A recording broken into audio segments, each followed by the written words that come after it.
qualifié en quart de finale, ce n'est pas facile, c'est un groupe compliqué. On a montré de la détermination, on a montré beaucoup de discipline, on a montré surtout, ce qui est vraiment encourageant pour la suite, on a montré que chaque match on progressait. Donc maintenant on va se concentrer sur le quart de finale, sur le match contre la Sierra Leone. C'est un match coup près, c'est un match de qualification direct, il n'y a pas de calcul. Vous gagnez, vous continuez, vous perdez, vous rentrez à la maison.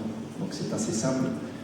Donc par rapport à la Sierra Leone, c'est une équipe qui a fait un très bon premier tour. C'est peut-être une des équipes révélations de ce tournoi. Il ne faudra pas retenir leur match contre l'Afrique du Sud parce qu'ils ont changé 7 joueurs. Donc ils n'ont joué qu'avec 4 titulaires. Et donc on sait que c'est une équipe redoutable. Donc on respecte cette équipe. Mais notre ambition reste la même, on reste serein, ce qu'on veut c'est aller au bout. Donc, de bien connaître le contexte. Beaucoup vont entendre la Sierra Leone, vont se dire la Sierra Leone c'est jamais qualifié à la CAN, c'est jamais qualifié à la Coupe du Monde, c'était une petite équipe.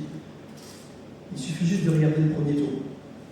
Les prestations, je vous ai dit tout à l'heure, le seul match qu'ils perdent c'est un match où ils ont changé 7 joueurs. Il faut juste regarder les statistiques. C'est l'équipe qui frappe le plus, c'est l'équipe qui centre le plus, c'est l'équipe qui amène le plus de ballons dans la surface adverse, c'est l'équipe qui touche le plus de ballons dans la surface adverse. Donc c'est une équipe redoutable. Et en termes d'expérience, je pense qu'ils ont peut-être plus d'expérience que tous. Quand vous voyez l'effectif, 6 joueurs. 6 joueurs étaient dans l'équipe A de la Sierra Leone lors des dernières qualifications de la Coupe du Monde. Je parle des équipes de l'équipe A, des adultes.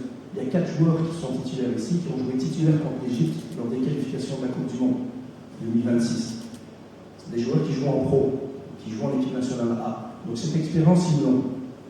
Donc c'est important de le savoir. Si on le dit aujourd'hui, c'est pour que tout le monde se rende compte qu'on va jouer contre une bonne équipe. Est-ce que ça va changer nos ambitions?